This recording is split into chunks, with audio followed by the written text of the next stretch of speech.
Most people have goals in life. And we would both think you got to be goal-oriented. That's the first mistake. The ability to manage your emotional state, your physiological emotional state, to show up in the moment feeling positive, certain, confident, clear, certain, clarity, courage, the 4 C's, selling, disempowered state, uncertainty, overwhelmed, fear.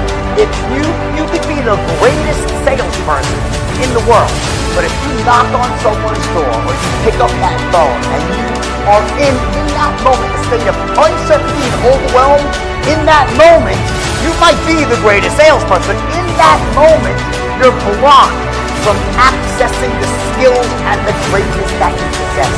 State management is almost like a spigot.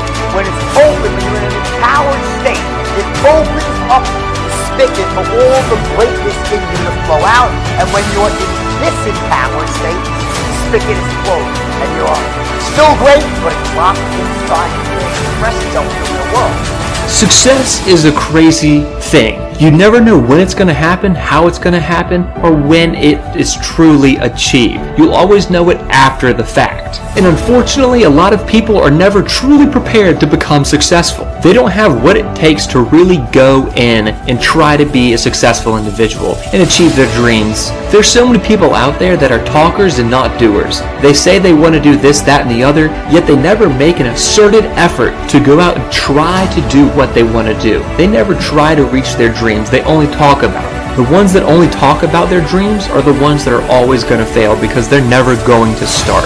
And the ones that go out and try and are the ones making the effort and putting in the actions in order to try to truly become successful are the ones that are going to have an exponentially larger chance of succeeding. All because they're putting forth that effort, trying, and betting on themselves and putting energy and time and love into what they care about and trying to work as hard as they can until they reach success. Doing whatever it takes to discover how to reach their dreams and make their life as good as they can each and every day, no matter what happens. And some people just aren't built for that. Some people aren't going to be able to commit to such a hard time because they don't really want to achieve their goals. They think their future is whatever it wants to be when they're not trying to make it what they truly want it to be and what they truly desire. People don't realize how much of success is not an accident. It's about people who have these extraordinary skills and they take action. So I'm a big believer in learning skills. Like you read my first book. Well, when I first tried to write, I was a terrible writer. I taught myself to write. So how did I write Wolf of Wall Street myself without a ghostwriter? I picked up a book called The Bonfire of the Vanities. And as soon as I started reading, I'm like, oh my God, this guy's the best writer in the world. I want to write like that. And I used his book like a textbook. I took out my highlighter and I broke down his strategy for writing. I said, let me first teach myself the skill to write like Tom Wolfe. And that's what I did. I spent about 6 or 7 months with 18 hours a day. Oh yeah, yes, to the point I could recite the whole book verbatim. Wrapped it up with Hunter S. Thompson. I figured it made sense because of the drug use, right? And then when I was reviewing the New York Times, they said the book sounds like Hunter S. Thompson and Tom Wolfe. So it was amazing, right? That I accomplished my mission and turned myself into a writer. If you ask someone who's not a professional salesman, who doesn't have the right instincts, they'll start actually trying to sell you a pen. This pen is great. This pen writes upside down. Only one rational thing to do. Someone says, sell me this pen. And that is to start asking them questions. So tell me, how long have you been in the market for a pen? What type of pens have you used in the past?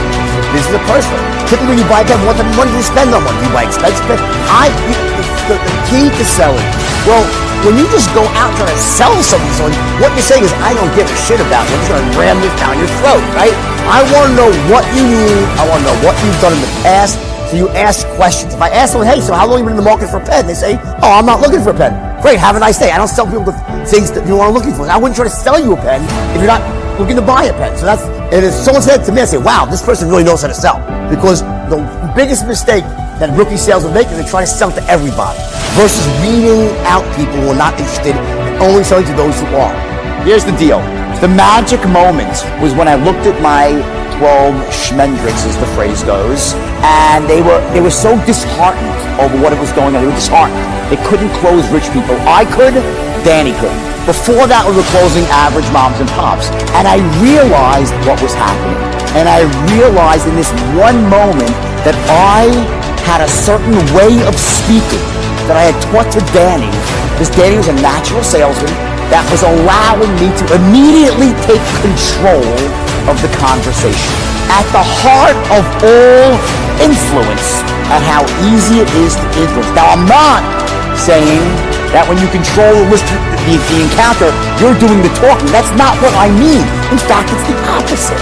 When you're in control, you're asking very smart questions, and it's the prospect that's doing the talking.